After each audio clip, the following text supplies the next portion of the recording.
What even was this movie, bro? I just watched Friendship the other night, and I genuinely don't know what to make of that movie. But man, let's get into these pros, let's get into these cons, let's get into the confusingness of this movie, because this was a whole whirlwind of emotions. The whole base of the movie is you start off following Tim Robinson. I'm gonna be honest, I have no idea what his character in the movie's name was, because to me, this is Tim Robinson, and that was Paul Rudd. But you follow him, he's got this weird-ass relationship with his wife, who talks to all of her exes for some reason. He's just cool with it. You can tell this is a lonely ass, weird ass nigga. You feel what I'm saying? You can tell he doesn't really have much going on in his life other than work, his relationship, and his child. You feel what I'm saying?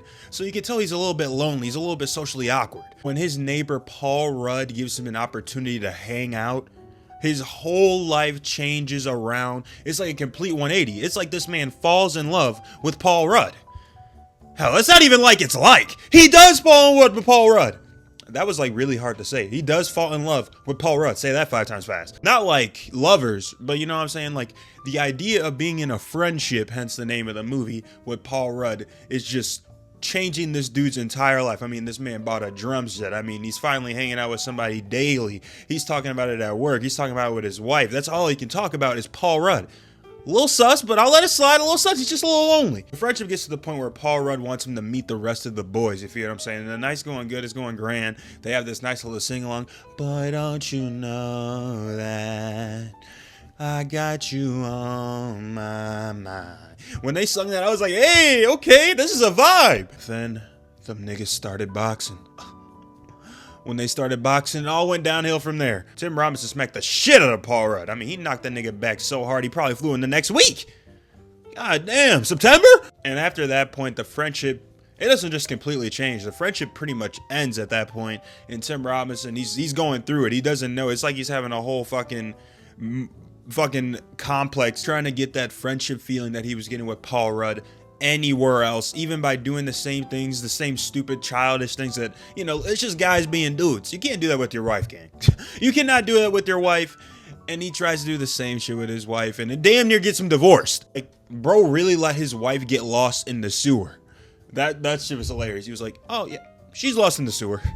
I'll be honest, after this whole sewer scene happened and his wife got stuck, that's when the movie started to lose me, because I was like, where are we going with this? I knew watching the trailers that it would go from them being super close friends to at some point Paul Rudd saying he doesn't want to be friends anymore. But I thought that, like, I don't know, I thought they were going to do a little bit more with that instead of Tim Robinson just being weird as hell and showing up to Paul Rudd's work and shit like that. Like, that was so weird. And they play this whole angle where he's finally starting to get over this weird want for a friendship with Paul Rudd, you feel what I'm saying? He's starting to get back to his normal family life, showing his son some more attention, showing his wife the attention that she wanted and that she deserved to begin with, you feel what I'm saying? Pissed! I thought it would be easy as hell to find a screenshot of the car towards the end of the movie, but I guess not, so we're gonna roll with this one. Tim Robinson's driving home from his son's little birthday dinner with his wife. They're like, yeah, let's watch a little movie, until he notices Paul Rudd's new car in his driveway, and he just can't help but let the petty meter take over. He breaks into his house again and holds them at gunpoint, telling them to hang out with me.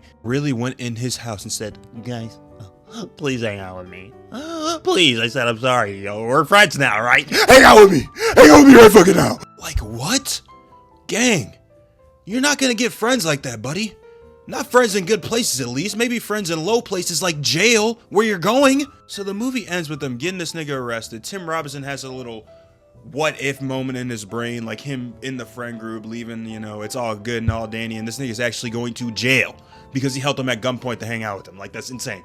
And it ends with Paul Rudd, who I forgot to say this entire video is balding. Like, this is a toupee right here. And part of the plot line was Tim Robinson helping him keep that shit covered. You feel what I'm saying? Which is one of the reasons why he was like, stay down, keep your fucking head down. You feel what I'm saying? And it all ends with Paul Rudd giving him a wink, insinuating to me that they're still friends or something like that, that he still got his back. And Tim Robinson's just like, like what? Like a schoolgirl? This was more me just explaining the movie, because I really don't know how to give pros and cons to this. This movie was so weird.